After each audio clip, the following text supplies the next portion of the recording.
dia 1º de abril, foi o 1º de abril mais cruel que já me deram na minha vida.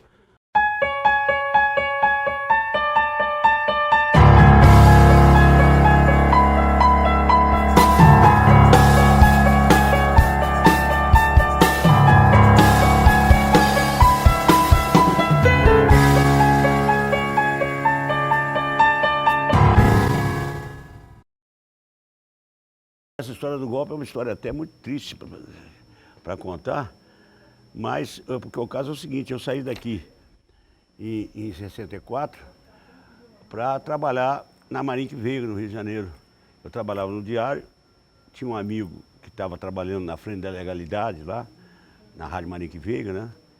E ele havia me convidado para ir para lá. Ó, eu era repórter que ia ser repórter no foco dos acontecimentos, essa coisa toda. E saí daqui todo satisfeito, fui para lá. Então eu cheguei lá no dia 18 de março, fui lá na Marinic Veiga no dia 22 de março, deixei lá meus documentos e tudo mais. Eu pedi o Irã para começar a trabalhar no dia 1º de abril, que eu tinha alugado uma casa em Niterói, né?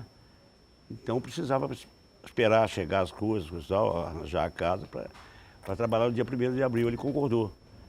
E eu fui todo satisfeito, né? Pô, casa nova, emprego novo, né? E no dia 1º de abril, como estava acertado, eu saí de casa tudo feliz, fui pegar a lancha para ir trabalhar, né? Na lancha eu comecei a sentir que havia algo errado na história. E no caminho da Praça 15 até a Cinelândia, que é onde ficava a Marinic Veiga, né? Eu senti que haviam dado um golpe.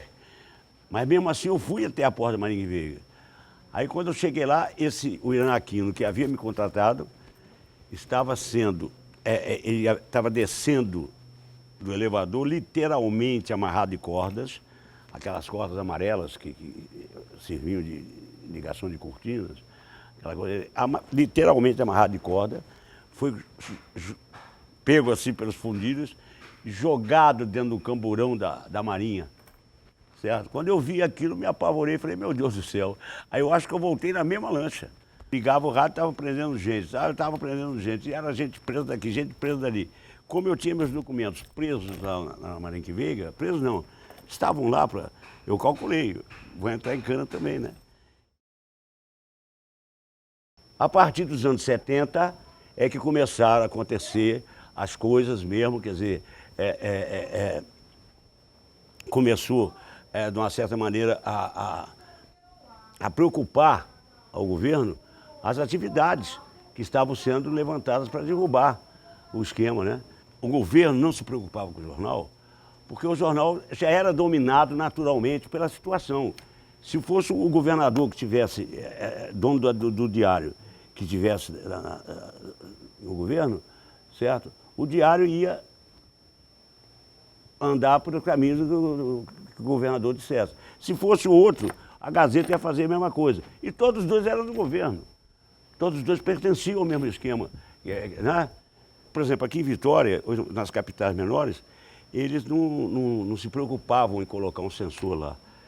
É como eu disse, porque os donos dos jornais eram homens ligados ao esquema, né? Que eram capitalistas, empresários, enfim. Então eles não se importavam com isso, mas eles mandavam, por exemplo, vou citar aqui para vocês um fato, a guerrilha do Caparaó aqui, que a gente sabia que estava formando, que estava acontecendo, mas ninguém podia falar nada, porque eles simplesmente mandavam um ofício proibido. Está terminando proibido qualquer notícia, qualquer comentário a respeito de tal assunto, papá. E pronto. E ninguém era besta de desafio. O próprio dono do jornal não queria que mexesse daquilo. E assim eles faziam com as coisas mais absurdas do mundo. As arbitrariedades mais, sei lá, são coisas até que... Por exemplo, houve um ciclo de meningite que atingiu aqui o Sudeste, e a gente sabia, porque todo dia estava gente no hospital com meningite, coisa e tal, meningite. A Polícia Federal mandou para lá, está estritamente proibido qualquer notícia a respeito de meningite. E ninguém podia falar em meningite. E a gente sabendo que existia esse troço no quintal da gente. E não podia falar mesmo. Quer dizer, era uma repressão talvez mais arbitrária do que se fosse uma proibição, né? Porque era feito no grito. Por sinal, na tribuna, nós tínhamos um quadro chamado, nós apelidamos o quadro de Fale Baixo. Era o quadro onde se pendurava, certo? Os ofícios, né? Chamavam ofícios, mas era que eles mandavam. Está proibido falar sobre tal, tal, tal. Aí pá, certo? E oposição, como oposição, nasceu uma série de outros que tiveram que ter pouca vida, pouca duração por causa disso, por questões econômicas. Agora, se faziam verdadeiros barbarismos para a coisa sair, né? Certo? Imprimiam um dia numa cidade, outro dia na cidade, aí um dia vinha de Kombi, aí de outra vez vinha de ônibus, e, enfim, e não tinha lucro, ninguém ali visava lucro. Era um negócio mesmo, um heroísmo praticamente, certo? Eles precisavam de um jornalista que assinasse a responsabilidade, porque tinha que ser um jornalista profissional, certo? E foram lá para mim, pô, peraí, eu já meio arrependido devido a essa atitude que eu tinha com eles, para mostrar a eles talvez que eu não tinha nada com... Realmente eu nunca fui político, nunca fui... sempre fui democrata, certo? Mas nunca fui nem comunista, nem socialista, nem... Bem, sempre fui jornalista e democrata, certo? Então eu topei, falei, não tá legal, agora eu vou fazer, vocês vão fazer o seguinte, eu assino lá, não tem problema, mas eu faço questão de ver as reportagens antes, certo? Para me ter uma segurança, né? Porque, porra, não, tudo bem, tudo bem. O primeiro número foi legal, o segundo até o sexto número.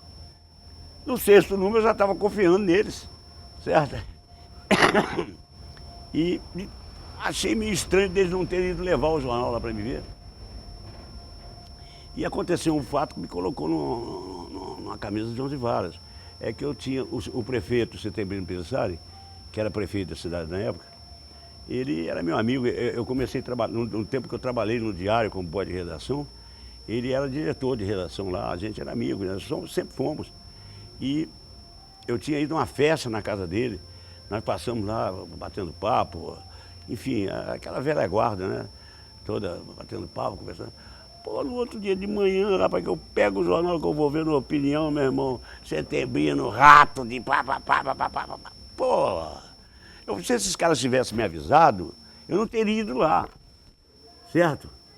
Eu não teria colocado mesmo. Mas foi uma safanagem, pô, eu fui na festa do cara, comi, bebi, fui bem tratado pra burro, nós conversamos até 2, 3 horas da manhã. Quando eu chego em casa de manhã, eu vou ler o jornal, tá lá a capa, Setembrino, rato, ladrão. Pô, e o diretor responsável? Eu falei, não, pô, não dá. Aí eu falei, arranja outra aí. Eles estavam fazendo, eles queriam fazer oposição ao governo militar, atacando o governo municipal, pô. O que tinha o governo municipal se o governo municipal era manuseado pelo governo militar?